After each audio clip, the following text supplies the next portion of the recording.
Welcome to the Experience Matters podcast with your host, Kent Clothier Sr., and your co-host, Kevin Homel. Can we go and ask somebody? We've been about 30 minutes. Can we see if we got a... Absolutely. Who's got the microphone? Blake's got it right here up front. Anybody have a question for any of our clients? Blake is my oldest grandson, working in our customer service department today. Let's see how he does on this great job right here. You got to start somewhere. No pressure. Yeah. I got an easy question. How does Memphis Invest make money on these properties? How does Memphis Invest make money on the properties? Okay. You want me to take that one? Go for it. All right. So every day we buy properties. And we have Ryan, are you back there in the back somewhere? Ryan Flannery? He's over working on setting up the barbecue. Okay. So Ryan makes the final decision on all the houses, and if he gets to a certain point, then he'll talk to Brett, my youngest son, about it. But he'll look at deals every day on the houses. So we have a certain box that we want this house to fit in, depending on the zip code it's in.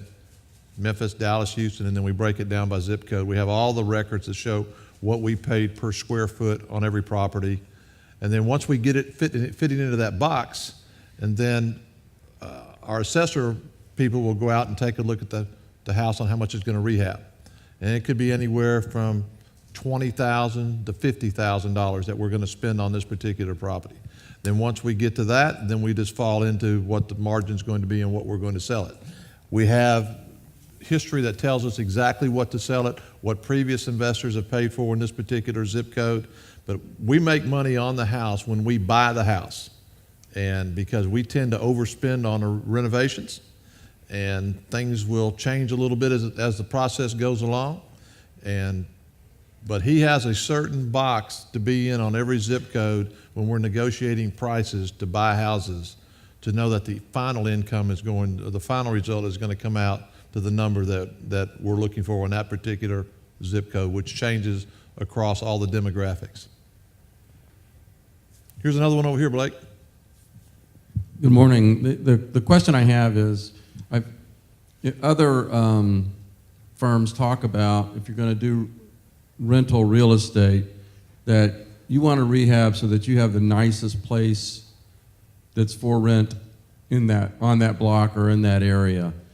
What is your goal when you're rehabbing? Is it just to get it rental ready, or is it to be that best property? I'm going to jump on this one again. Go for it. One of the things that we started many years ago was deferring maintenance for our owner that buys a house. So today we'll go in and look at everything, and from the HVAC to the roof to the foundation to the interior, the hot water heater, the appliances, and for the most part we're probably today replacing just about everything in the house that needs it within. If the AC is over 5 to 7 years, I think we're replacing everything. Same on the hot water heater. We're looking at the roof. We usually have a roof inspection done on the house outside. We have an engineer firm do a foundation report here in Dallas, suggesting any replumbing that we need to do. So we're spending the money to defer the maintenance costs for an owner that buys the house. And that's our first goal whenever we buy a house. And so like I mentioned yesterday, I think we have 125 rehabs going on right now in the 5 cities. We have 15, 18 people that work in our renovation department that oversees that. But it's the renovation is, we have so much history now, again, on what we've done on houses over and over and over. And then when there's a move out on our average tenant today stays a little over 4 years. And when we do have a move out, if the tenant is relatively taking care of the house in a good condition, on a 4 to 5 year rent, we'll have about a $2,500 move out cost for that owner, which is really pretty good. And so there have been some that are more, but for the most part, most of the move outs after a 4 to 5 year rental or right in the $2,000, $2,500. Was that your question? Well, it sounds like what you're doing is getting a rental ready, meaning those kinds of renovations. Bring it back up to working condition, I guess. Well, and I like to use quality of life is what we talk about with our tenant, because I go back to, we want that resident to have a great experience in our house, because we know that if we put them in a nice house and then we sign them to a 2-year lease, which is what we do. I think, Kevin, 90% plus of our leases are 2 years, with a bump on the second year, which is great for the investor. And then 6 months before that lease is over, we're already working on a new 2-year rental. And last month we renewed 107 houses that the owners did not have a move out. And this year we're going to renew well over 1,000 houses on leases that 3 or 4 years ago, we weren't doing that at that rate. And we've got some really good people that are skilled and trained on how to talk to a resident about renewing their lease. And we'll go do a carpet cleaning, or we may paint a room, or we may give them free maid service for a month to get them to sign a new 2-year lease. How many owners would take that rather than have a move out? Oh yeah, we take that all day long, okay? So we have people that are skilled in doing that. And I saw that number last month. I think it was the best month we ever had, 107 renewals in the month of September, which is great news for us as investors. And so, but it goes back to the quality of life issues, because I always talk about that with our residents and with our team in the property management, that we have to make sure that we're always providing the quality of life issues for every resident. And Ken, I'm going to jump in on you there. I'm going to add a little bit that I think may help the other side of your question there. We were going to every house before we buy it, before we make an offer on it, to do an assessment of that house. That's our grade card for what we know what we want the house to produce for you as the investor at the end of the line, with the rent to what price you're going to pay for that house. We know what return we want you to get for that. And so we're doing the renovations that will push the maintenance as far down the road as we can. So we have an entire system inside of a program called Salesforce, and our renovation guys and our assessment guys are going to that house before we even make an offer on it to look at all the things that house needs, so that when it's done, you can drive down the street and you can tell which ones are our houses. You can always tell. I mean, unless it's a new construction, which we do some in Memphis and we're trying to do here, you can always tell there's a Memphis Invest house there. That one's not, that one's ours. And we're pushing that maintenance as far down the road as possible. The roof, the systems, all those things. If they aren't if they aren't within a certain time frame when we buy that property, we're going to go ahead and replace them on the front end. one more question, and we'll go back to our panel up here for a couple more. I don't know, or we can ask any of the panel up here questions. Hi, I have a couple of questions. Sure. Given how popular the Memphis market is for investors, is Memphis still a good market for Memphis Invest? And second, what do you look for in terms of the neighborhoods that you're buying properties and providing for investors? Well, we bought 35 houses in Memphis last month, thereabouts, I think. It's we're still the largest home buyer in Tennessee. We're able to do that because, and there are a lot of players in the Memphis market that are trying to be in there. But there's certain zip codes that we buy in and certain zip codes that we don't buy in. We don't do any Section 8 rental at all. So we have just certain zip codes, and we have very good relationships in those areas with a lot of different people that we buy properties from. And as much as we would like to buy more in Texas, the opportunities just keep coming to us in Memphis. We're trying to change this. It's about 60-40, Memphis and Dallas, but we try to keep moving this up, but we do have so many opportunities in Memphis to buy properties that our investors and the price point they're looking for that they keep. Did we get both of our questions answered? Yeah, Memphis still has all the dynamics. You heard Joe this morning talk about the dynamics that he looks for in a market, and all of the markets that we're in provide those. They have good employers, good population growth, the things that we need to look for so that when we're screening that resident for that house, we know that we're putting the best resident in. We know we have a pool of residents to meet the demand for the houses that we supply, and Memphis still fits that. And the type of neighborhoods? Yes. Mm-hmm. Yeah, there's still plenty of the double income neighborhoods.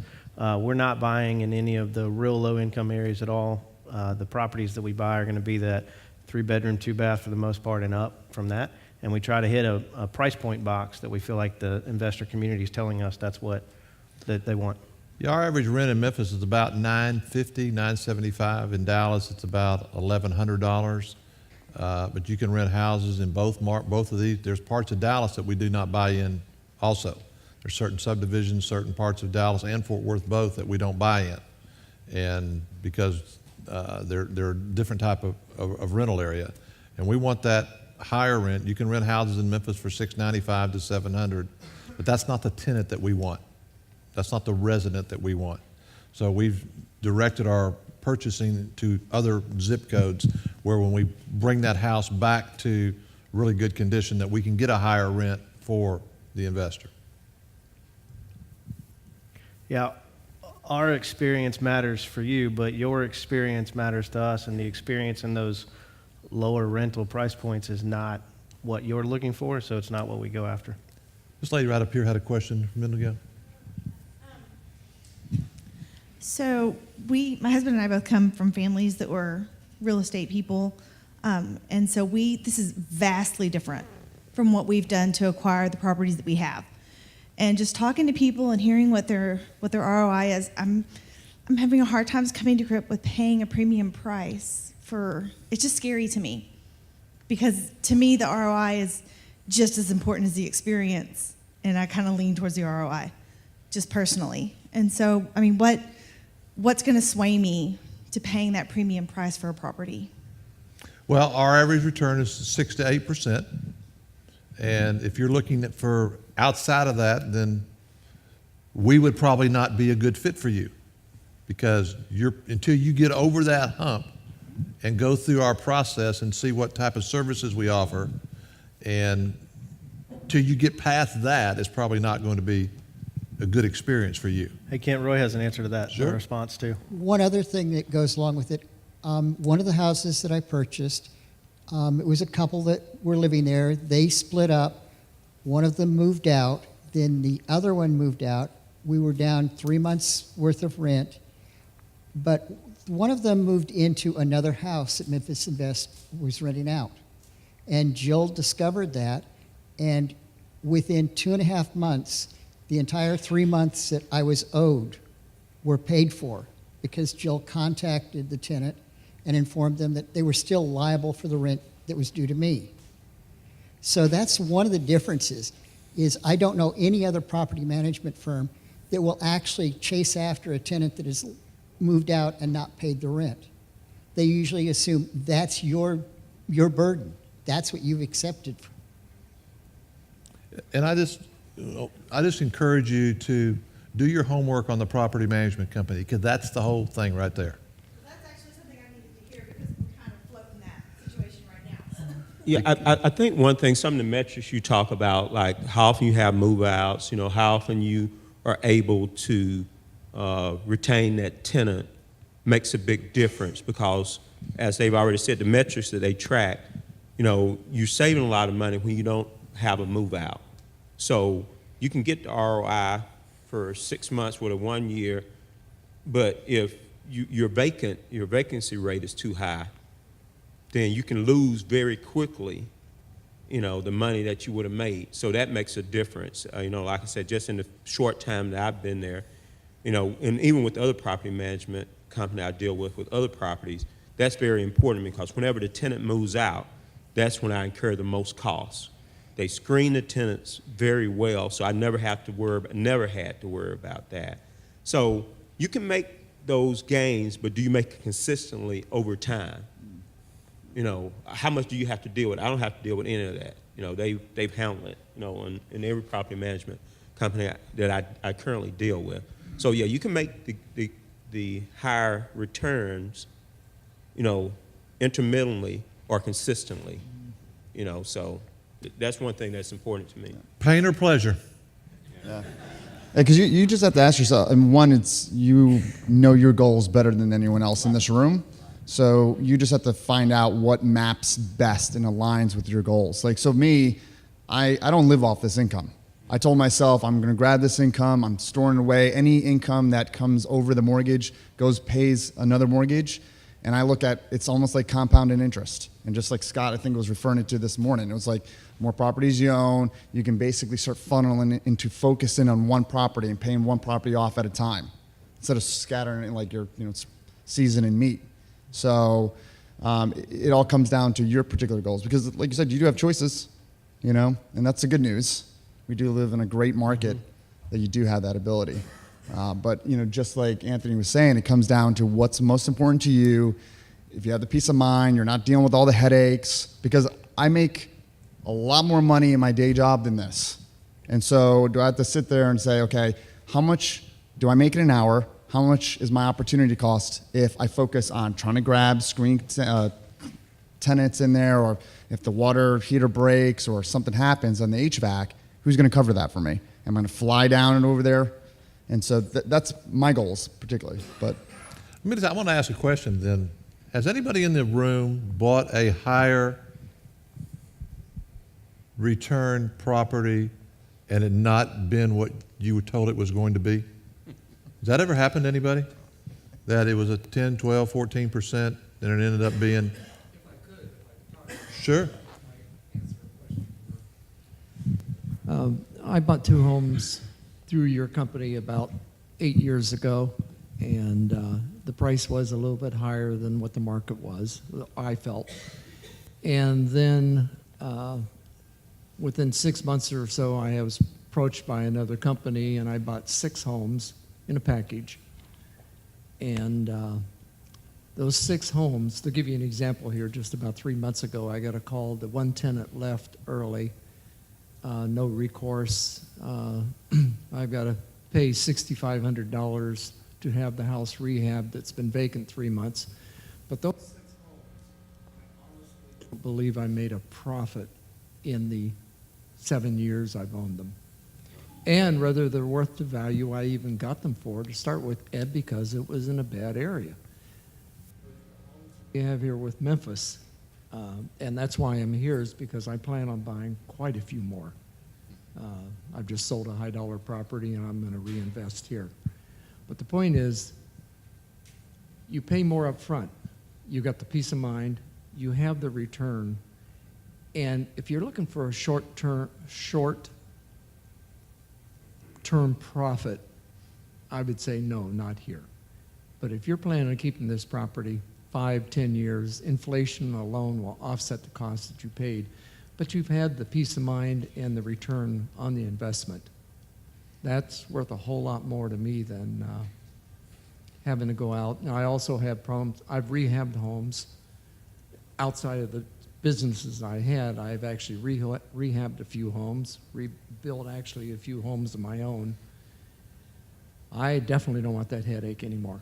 I've also been a real estate agent, and I'm at my age, I want to enjoy life, not argue with tenants. So just so I understand, so you bought 2 from us, and then you bought 6 in Memphis also from somebody else?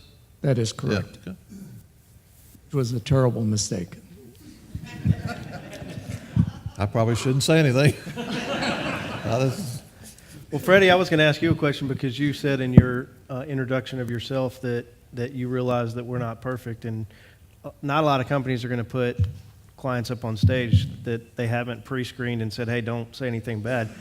We love to tell people how our team has kind of performed for you in those moments where we weren't perfect. His expectation of us is perfection every day, and so that's our goal. But if you could share an experience you've had where you've had either move out or maintenance, and how we've handled it for you, and how your reaction was to that. So just earlier when I was mentioning this relationship with your investors is more of a partnership, and that's the way I perceive things. Because anyone in sales can say to themselves, okay, well, what's my opportunity? How do I want to pull out as much value out of this interaction? And more importantly, is it just a one-time hit and I'm just going to kill it? Or the fact is I'm not going to kill it, but the duration of that relationship, and that I'm going to partner myself, be lockstep with that individual or that group, and then march forward.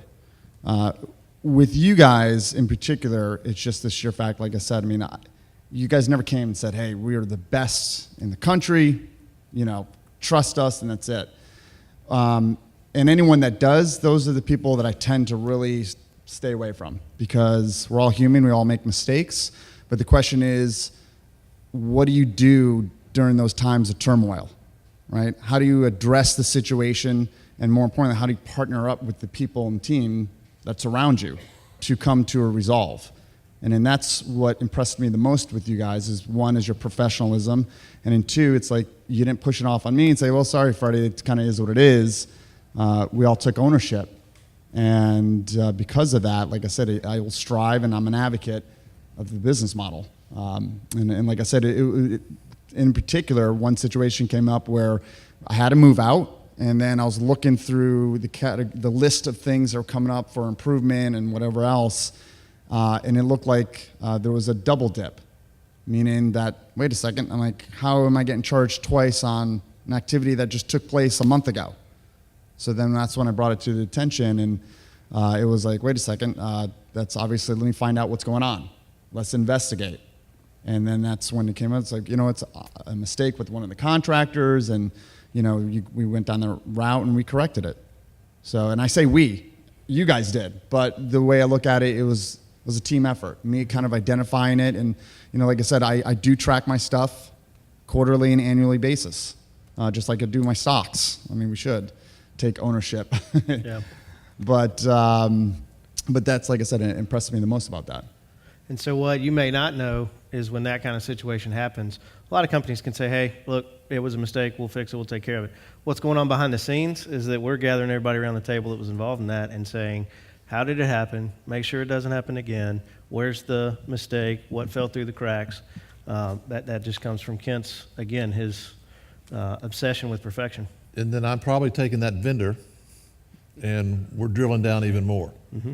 And because if that happened, as I told you yesterday, I'm going looking for other stuff because that's not acceptable in our business.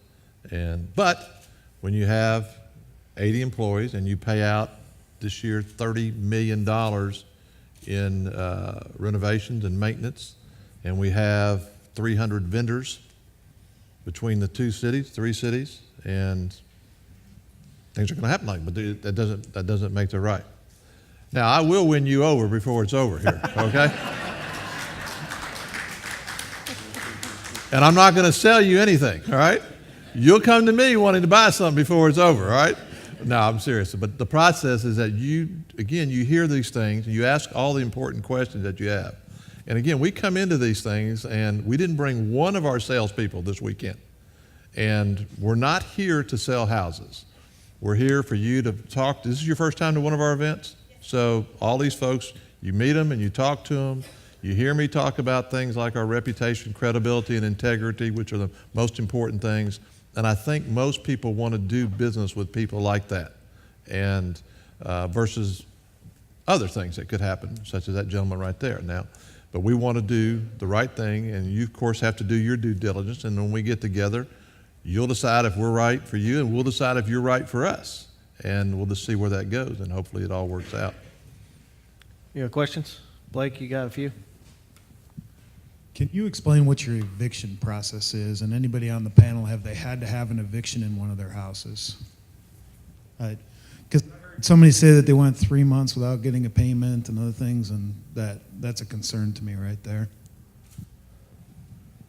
That was an unusual situation that occurred because it was, as it was explained to me, the couple that who had been renting there broke up. They both had said they were going to be making payments. They kept pushing it off on the other one, and one of them bounced a check. And I didn't have to chase after them to collect on it. That was taken care of by Memphis Invest. When they were notified that they were vacating the property was just before the end of their 2-year lease period, but it still impacted. And in one of those months, they were still liable for it, but we all actually started the rehab on the unit to get it ready to re-rent. So it didn't stand vacant that entire 3-month period, but it was 3 months of that lease period that at the time it looked like I was going to be liable for. I had enough in the account because I just leave the money sitting in the account that I didn't really, it didn't impact me personally because the proceeds from the prior month's payments and things like that, we're still paying the mortgage on it. But they took the effort to track the people down and to get the money paid. Whereas with other people I've dealt with in the past, they say, oh no, that's you that take care of that. All we do is collect the rent and take care of the maintenance, but you have the problem at the end, they skip out. Yeah, there's different state laws, obviously, in the markets that we're in. We have teams in each of the offices that follow the legal process that we have to follow. But if somebody's not paying their rent, about the 10th of the month, we're already looking at all the ones that haven't paid and what's the action plan for each one. Those of you who are clients, you're getting that call from customer service every month. That's part of the thing that they're talking to you about. Hey, this person's been in there for 2 years. Something weird has happened. They're not paid. It's the 20th of the month and they haven't paid, but they've got a really good payment history. We're going to be more likely to be a little easy on them, but try to get them, what's the plan? What's your plan to pay? And then if they don't follow through with their plan, we're coming back to the client saying, hey, what do you want to do? For the most part, we're telling the client this is what we recommend based on the process.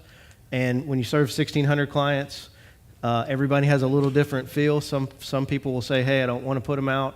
And we'll say, we recommend by this date do something. And we'll call them back. And if they say, yeah, go ahead, then we'll do it. Ken is leaning on us hard for set the right expectations up front, obviously, when we close the lease. We have a script that the leasing team follows when they close the lease that says, if you cannot pay on time every month, we will start the eviction process. So we're very heavy on that process, but ultimately there are laws to follow in each market. And then there are clients who have said, I want to give them a break. So, yeah, we'll evict about 100 people this year out of our houses. Physically have to put them out, which is after we've gone through every effort to not have to do that. But we'll get to the 10th or the 15th, and then we'll be working on collecting their money. We'll work out if they want us to pay half on the 10th or half on the 15th. We'll work with them on doing that. But by the 15th or 20th, no later than the 25th, we're suggesting to the owner, we need to put these people out. And it costs the owner about $400 when that happens. That does happen. That's part of the process here. But that's not a large number when you look at ours compared to industry, and at least other people that we talk to in the property management business, because I think we do a really good job on the front end of the type of person that we're trying to put into that property. But when we do try to get them out, sometimes we have some owners that want to give them some time. I'm not that type of owner. And my people that have I have a lot of houses, and when I get that thing on the 15th, Kevin knows get them out, start the process. And because I don't want to go a couple of months I want to get them out as quick as I can if they're not going to pay. And then a lot of times when I start that process, they'll come back and they'll once they get served, and then they'll come back and they'll want to come in and work out to be able to stay, which a lot of them do. And then I'll go back and have our rental people collect the legal fees that I had to pay to go do that, which we do for our owners too, because we want them to stay in there, but we want them to pay them. And like Kevin said, on the front end, we go through a whole tutorial with them on before they're closing. Don't sign this lease if you can't pay, because if you can't pay, we are going to evict you. And our job is to collect the money for our owners, and we'll work with you. We want you to be a good tenant. We've approved you. We've checked your background. We've checked your employment. We've checked your income. But don't sign this, because if you don't pay, we will put you out. Lots of questions now. Here we go. That opened up a whole new can there, didn't it? So along those lines, I think anyone in here, whether you've invested or not, has experienced a hailstorm, a broken pipe, or something like that. Can you speak to, or maybe even anybody in the room who owns one of your properties, what could the investor expect? Am I going to get a call? Do I write checks to 10 different contractors? Do you deal with the lender? The insurance company is going to want to verify that that's fixed. How much headache do I have? Maybe you can walk me through an example. Kevin, how many claims a year do you think our investors have? Very few. I mean, we've had our policy that we built for the investors for 4 years, and we've only had 3 major claims on that, from storm damage or things like that. Smaller claims, maybe 5 to 10 a year, I'm going to guess. When we When an investor comes into our family, we tell them that we're not going to bother you with maintenance unless it's over $400. And if it's over $400, you'll get a call. Our maintenance is marked up 15%. And if it's $100, it's $115. And our owners are fine with that. And on a rare exception, we'll have an exception where they'll want to be called on anything. And those are some of the investors that maybe early on. But just let us do what we do. We're going to fight for that, and we're going to make sure we don't have to spend that $400. It's probably one of the revenue streams that I've said many times, Kevin. What have I said about that revenue stream? We don't want that revenue stream. I've told our people, up front, in front of all of them, that's 15%. It is thousands of dollars a year that I don't want. I don't want it. And most property managers that were in this building would say, what the hell's wrong with that crazy? No, we don't want that, because I have houses too, and I don't want it. But we have a cost of doing business in our office with 80 people and yada, yada, yada. But we're going to fight to not have those maintenance calls, and we have skilled people that answer those phones that can put it back on that tenant, and they know the tenant knows. Did you flush something down the toilet? Did your kid pull the cord out from the wire? Did they throw something down the garbage disposal like Than was talking about yesterday, and that shouldn't be down there, or down the toilet? So we go through all of those, and we put a pretty good percent back on the tenants when it's applicable. And we were negotiating with the vendors. When you manage 4,500 houses, you have a lot of negotiation ability with your vendors to say, hey, that might normally cost $200 for our company. You need to do it for $120. And that's, Freddie, go ahead. Yeah, because so one of my properties in particular, I got a call, said, yeah, you had a kitchen fire. I'm like, great. So when I picked up that call, that was probably the stressful part, because then at that moment I'm like, okay, now what? Like, okay, do you have insurance, right? Renter's insurance. So the good news was, because I didn't have to call, find out, go meet any insurance agent. I didn't have to go out and deal with any contractor saying how much is it going to cost to get the painter in here. They did it. And then more importantly, they have all the relationships. So because they have the relationships, it's all based on volume, because I'm sure the contractor's like, okay, so I will cut you a deal if I get to do 5 to 10 properties as opposed to one job.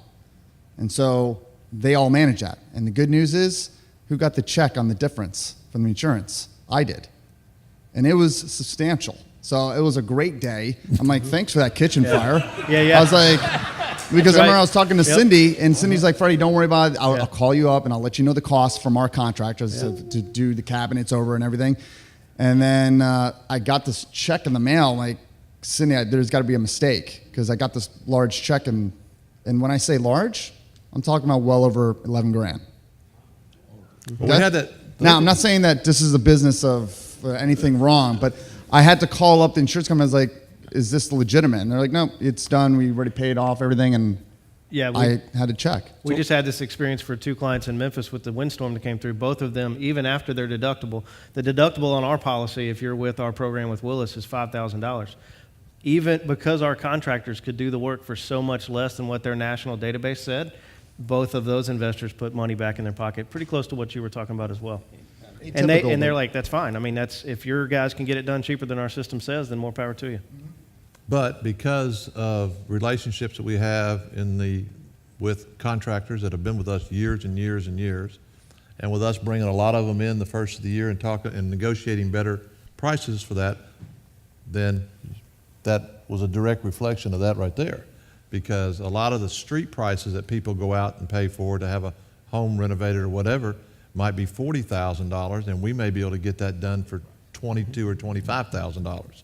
And we put new roofs on how people go get new roofs on houses for $20,000, and we can get a typical 1,400 square foot house room put on for what, 5,000, 4,000? Yeah. All right, and because they do 700 a year for us, and I'll be having a lot of these conversations Monday over here at our vendor lunch. It gives me a chance to talk a little negotiation with some of them and give them some free chicken nuggets, and we'll work on negotiating a little bit. But we're always looking to, and we do this once a year, and at least we did it this year also. We bring all our vendors in Dallas and Memphis, sit down, I bring the top 10 in, and try to just talk about, you got any room? And we try to negotiate better prices. Thank you for joining us on Experience Matters. You can listen and subscribe to us on iTunes, SoundCloud, and Stitcher. Be sure to visit us at memphisinvest.com.